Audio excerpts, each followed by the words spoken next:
Hello. Hello, I'm John. Oh, that was good. I was That still was good. moving then. Okay. Ready? 1, 2, 3.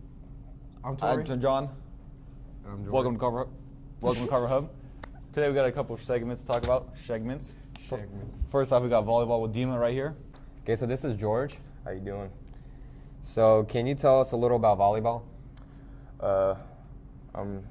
It's great. You know, all I could say is our teammates are really good. We're really motivated. We're always ready to kick beat the other team. So I'm really, really encouraged about what's going to happen in the future. And how do you feel about it's a boys and girls team on the volleyball? I think it's great. You know, when I played at Capital, we had separate teams, so it was a boys team and a girls team. But it's a little different for Carver, but I think it's just fine. Okay, this is George. We out. And then you have the rally with David. Hello, my fellow people. My name is David Pickens.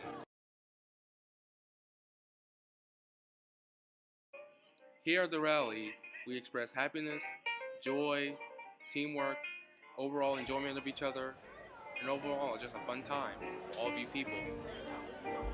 Here at the rally, we express more than just our personalities. We express our 10th anniversary of our school. Well, without further ado, I'm going to stop talking and let y'all enjoy this video. Peace.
I'm with Mr. Drotti to talk about Pi Day. So what exactly is Pi Day?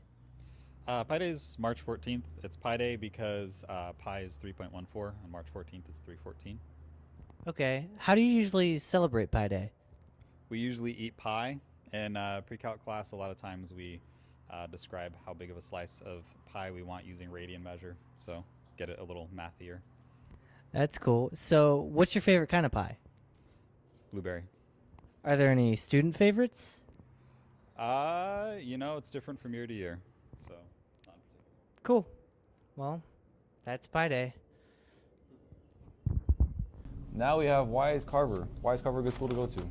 You always got to come to Carver. Hi, I'm Suad, and this is Carver Hub. I am a junior here at George Washington Carver School of Arts and Sciences, and today I'm going to tell you why I chose Carver. So I was homeschooled for my entire educational career up until 10th grade, and I planned on staying homeschooled till I graduated from high school. But my mom thought it would be good for me to try a public school environment, so I began looking at schools. I didn't like any of them, and I was really sure that I wanted to stay homeschooled, but then I came to Carver, and I really liked it here, so I decided to try it out for a semester, and I stayed. So Carver's really awesome. We have lots of clubs, lots of activities for students to do. It's a very hands-on school, lots of art, and it's just a really cool place to be. It's a very non-judgmental environment. You can be whoever you want to be. You won't get judged. Yeah, it's just a really great place. Carver has a wide diversity of students coming from all different places and backgrounds. Everybody's very accepting here and loving and caring, and it's just a really good environment to be in. I really recommend coming to Carver, so yeah, go Carver! Now here you have Jill's Lip. Talk about the favorite books to read. And welcome to Jill's monthly book recommendations. Here I am with Jill with a selection of books. Please, show us your first one. This month, the first thing that I read was A Wrinkle in Time. I really liked this one. It was really fun. I remember when I first started reading it, I was just kind of at a place in my life where I needed to read something fun and easy, and this definitely did it for me. This was a great book. It's definitely for kids, but like that didn't really affect the reading experience very much. It felt very much like it was for anyone of any age. The next book that I read was Annihilation by Jeff Vandermeer. This one was pretty interesting. It was definitely a lot harder than A Wrinkle in Time. It's also less than 200 pages, but it's like so dense. It took me days and days and days to read it. You know, it's written definitely like in a very scientific way, and the vocabulary can be very hard. But if you're a patient reader, this one should be very rewarding. I liked it a lot. Project X by Jim Shepard. This one was definitely pretty hard to read. It's very good quality, but it's sort of about these kids, and they are in middle school, and so they're bullied and picked on a lot, not just by their peers, but by their teachers and their parents. It's pretty scary the way that they show these kids getting picked on, but later they decide to do a school shooting because they're so fed up with their lives in middle school. Now please show us your last one. The last one that I read was Notes of a Native Son by James Baldwin. I read this for Black History Month.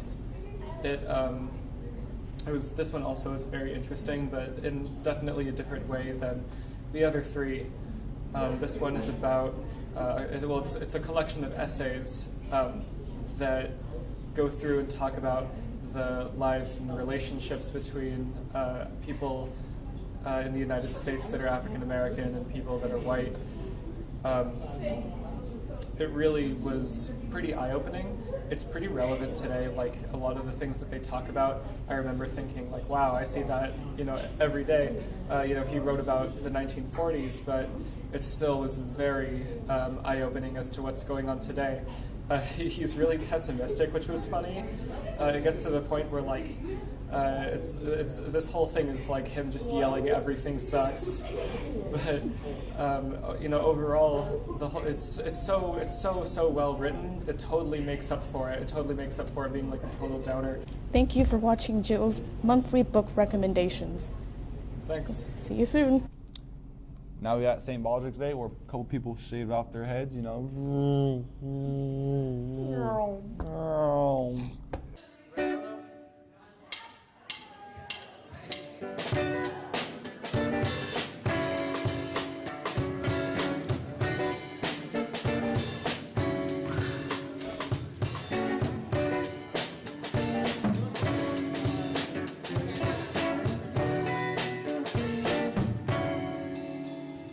Dominic Hall, the owner of Dominic's Family Industries LLC, a local barber salon and school here in Sacramento. I've been supporting St. Baldrick events since 2010. I was asked, I think in 2012, to be a part of the event here at George Washington Carver, and I couldn't be happier to do it. Great group of kids, great faculty, and we get a lot of good done for the patients and the people that we're trying to take care of, so it's amazing.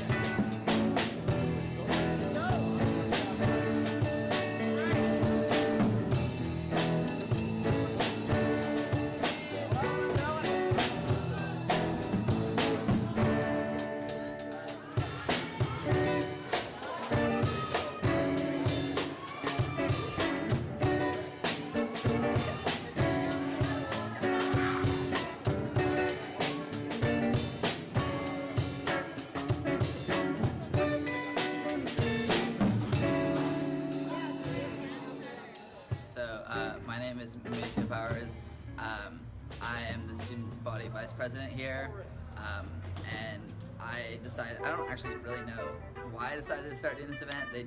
I remember them doing it my freshman year, and my dad is a teacher here, and he got his head shaved, and I just thought it was like really cool.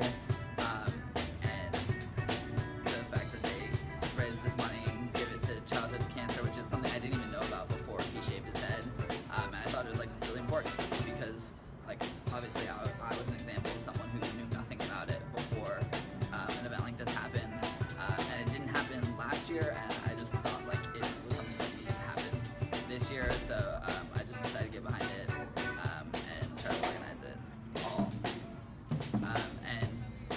So we do fundraising, we have different funds, people donate for us, so I've kind of put it out on social media. One of our people getting their shaved head, she actually put it out on social media and got like a lot of her friends and stuff donating, which is really cool.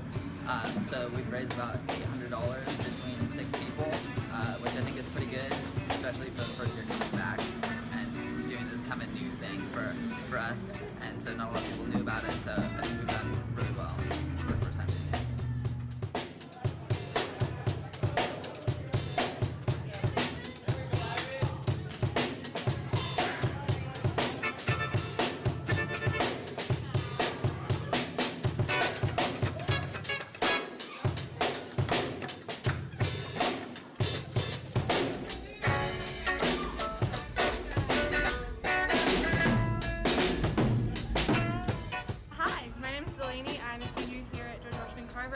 I'm doing this because it's a really important cause for people to be aware of. That it's also really important for girls to realize that hair isn't the only thing that makes you feminine. And I think a lot of people don't fully understand that. And I really want to show that by just shaving it all off and supporting children's kids.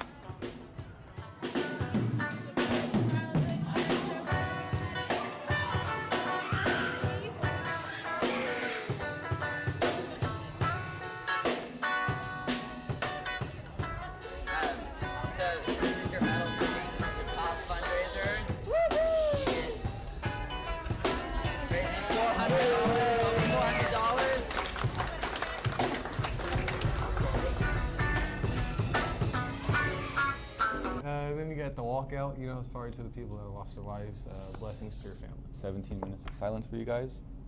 Hello, my name is Brandon. March 14th, 2018, George Washington Carver students walked out. They walked out for many reasons. Others chose to not participate for their own reasons as well. Most of the students headed for the gym for a minute of silence for each of the people lost in the Florida shooting in Parkland at Stoneman Douglas High School. Others went to room 802 to wait out the 17 minutes. Whether it was poor communication or there was ambiguity about the event or on purpose, students were given a choice to voice their opinions with their bodies. Here's how it went.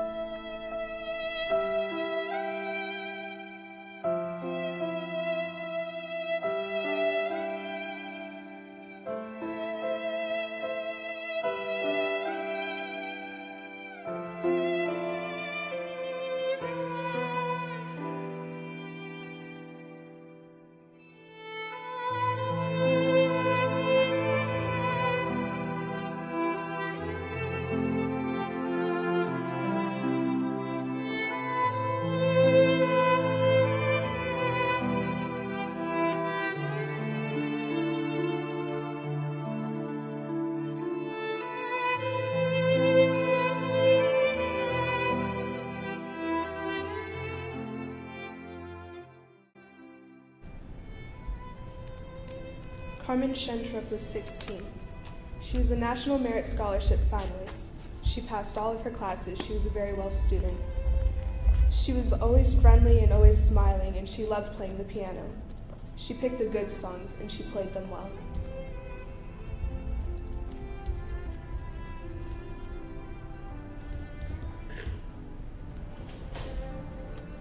Peter Wang was a JROTC student.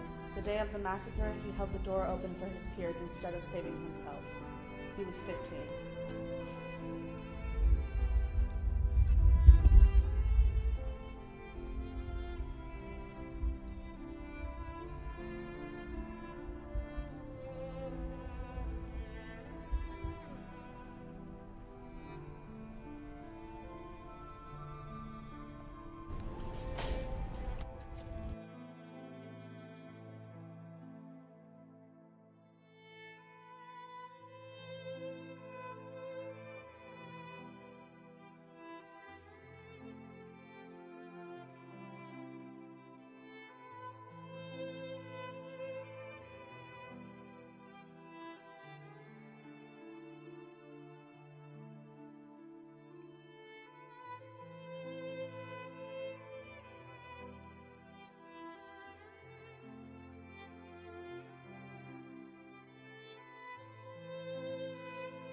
this morning in Great Britain, we lost another incredible individual, Stephen Hawking, arguably the smartest man in the world. He did groundbreaking research, discovered extraordinary things, learned more about the cosmos than any of us could ever even comprehend.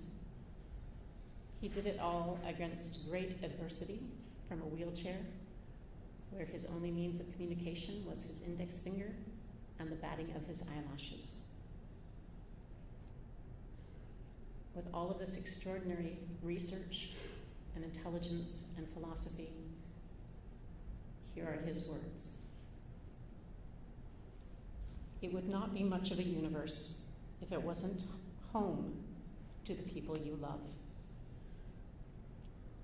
I would ask you to love one another. Even if you don't like each other, find a way to love. Where there is love, in spite of adversity, there can be no violence.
My name is Mariana Kaufman, and I'm a neighbor of Carver.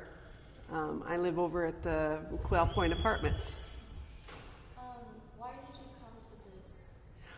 I came to this presentation today because I strongly support gun safety. I strongly support Carver students because they are my neighbors. And I wanted to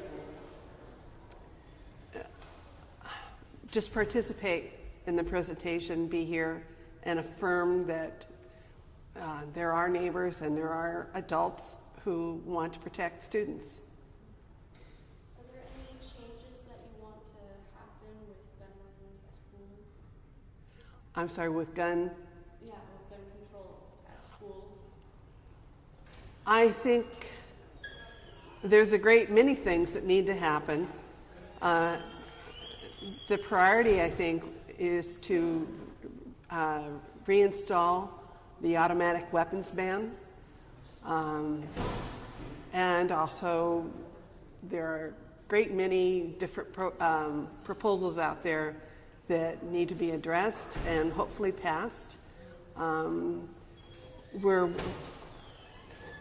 Our deaths every year from firearms is an epidemic, and it needs to be provided with a remedy and a cure. Is there anything else you would like to add? Just for every student to keep up their hope that the promise of tomorrow is a promise, and to love one another and take care of each other. You are your brother's keeper and sister's keeper. Be aware of your surroundings and help each other. Hello, my name is Brandon Turley, and I'm here to interview people who did not participate in the walkout. So, JT, I'll talk to you. All right. Was it yours or your parents' decision for you to not to participate in the walkout? It was mine. Yeah. What was the reason why you didn't participate? Because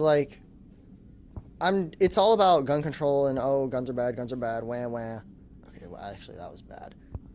Okay, I didn't participate because like I'm not in support of gun control. Like I'm all for honoring the lives that were lost, and I'm all for that. Like I'd love to honor their lives in some other way than a lockout that also supports gun control.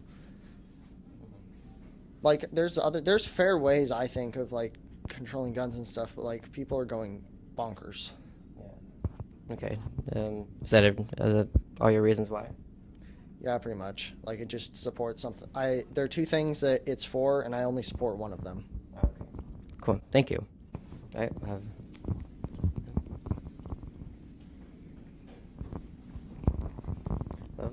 What's your name? Rusty. Rusty.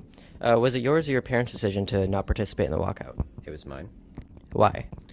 Mainly because I have ADHD, so I know I would not be able to sit or stand for 17 minutes and silently.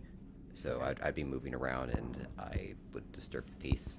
But also because there were many mixed answers on what the walkout was for. There was solely just that it's for honoring the deaths, and also honoring the deaths and for supporting gun control. And I wholeheartedly disagree with pretty much every single person who is talking about gun control right now. Okay. There are very few reasonable people who support gun control, and a lot of it's over the top. Okay. And in reality, it was the FBI's fault of why the kids were shot, or why the school was shot up, not gun control. Okay. Is that all your reasons why? Pretty much, yes. Cool. Thank you. And, what's your name? Richard Bogach. Right. Was it yours or your parents' decision for you to not participate in the walkout? It was my decision. Why? Well, I think it's great that we could just take a moment of silence to just honor the lives of those who are killed in the shooting, because and there was some teachers as well that try to protect kids, which I thought was great.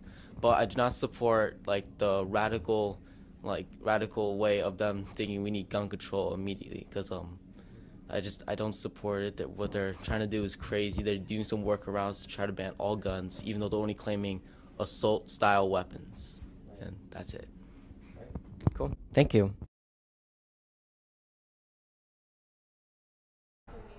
My name is Joel Mateen Washington, and I'm a part of the drama group with Madam Fink. I came to the event to pay respect for the people who died in the shooting. The reason why I wanted to come to this event was because I understand what it feels like to go to a school and for it to have a shooting and you lose close friends and your classmates. So I thought it would be best for me to come and pay my respects and just to be here, because I understand what that feels like. What change do you want to see in the community? I want to see a change in the gun violence, of course. I want there to be something done. I'm just not sure exactly what would be the solution. That's the problem. But something has to change. Maybe raise the age or something. I don't know, but something has to be done. Something I would like to see change is with students. If they see someone posting something about shooting or gun violence at school, I feel that they should go tell someone, because what if they really do come and shoot the school? Then there goes another school shooting. I'd like to add that this is a very serious thing and it could happen to any school, so we really need to focus, get prepared, and take this seriously, because some people are taking it as a joke, and it's not a joke at all. People died over this, so just really stay aware in everything. Be aware of what people are telling you. If you have any suspects, just be safe, and that's it. How those changes would look with not parents checking their kids' pages, internet awareness, and gun violence awareness. Because I feel that the police also should take it more serious than what they have been doing. And thank you for the interview. Now we got school field trips that Ms. Jenks and Ty talk about right now. My name's Dana Jenks. I'm here with Ty, who's a junior, and juniors have been on a lot of field trips. This last one actually was pretty special to me because we went to see a play at CSUS called LeBlancs. And we've done a lot of field trips where we've gone to see plays. This year we've already been to the Sacramento Theater Company, but this one was at CSUS. And so Ty, what was the play that, tell us about LeBlancs. What was your take-home message from that? It was like a play from like back in the day, but it was like modernized. This play was modernized to problems that we are having today. And the message was like, there's still problems that happen from what happened so long ago in Africa, like the slavery and the colonizations, and it still has a play in effect in 2018. So we had some characters there. There was a doctor. Tell me about the characters in the play. The doctor was really racist, and she was like the African, just stereotyping a lot of things. And then the main character, there wasn't really a main character, but the main character was the guy who came in from Europe, who had actually been educated, unlike a lot of them, and wanted to just go back and take his brother. But his dad was head of militia there, and he needed to be what his dad was. So that's what he went to do. So it's kind of a growth, but I thought it was really interesting that this main educated character, was from Africa. He was an African man. He gets educated and he leaves Africa, and he wants to bring his family with him. And so, to me, this brought in a question of, where you educate people, but then how do they use that within Africa itself? So they were bringing out that there weren't really any African trained doctors, that some of the help that we were giving was actually causing dependence. And so it really kind of gave that question. I thought it was interesting because, like you said, there wasn't a main character, and the director was saying that the playwright felt bad that Raisin in the Sun didn't have a main character. And then here's this other play that we see many different stories, but I'm going to argue that there was a main character. What do you think that was? Africa. Yeah, I think so. I think the main character was the continent of Africa. So for me, this hit a lot of heartstrings because I spent a year in South Africa. I went to Lesotho, and pretty much we've got lots of friends in Cameroon and Gabon, and we talk to these people on a regular basis, and I see how this is played out. So I was hoping to have a big conversation about this, but we really don't have time. So if anybody's interested in coming and talking about Africa, room 404, the door is open. So we have a field trip that we're on right now. So while this is being aired, juniors are on another trip. Yes. Where are you going? California Museum. And you're going to see? Japanese internment camps. Wow, so you're going to learn. All right, well, this is Ty. Thank you. And here is Carver on TV. You got to check that out. Watch us on Channel 18 Saturday. Be there. Be square. Yep. Be there. All right, guys. We'll see you later. Aloha. Can we do that again? Why? No, that was perfect. Is school stressing you out? Yeah. School can just be really irritating sometimes. It doesn't just affect the students, it affects the teachers. For instance, look at this. He throws his pen down in anger. And pick that back up, Dorati. It's okay. I'm gonna ask her about spring break. Do you have any plans? No. Hi, I'm Sully, and I'm here with Ty, and I'm gonna be asking him about spring break. Ty, what are you doing for spring break? I don't know, maybe San Francisco. With family or?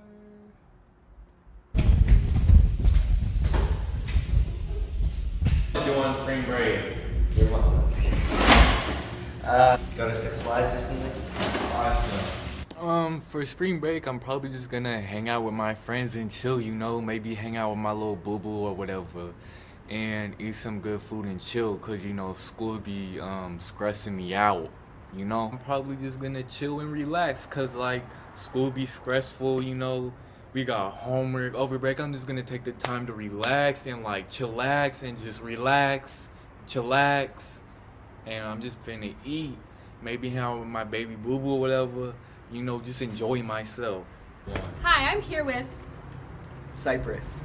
Cypress. And are you excited for spring break? No. Why? Because all my friends are here and I know nobody, and my parents hate me. Oh, look, it's the bell! It's spring break, go home!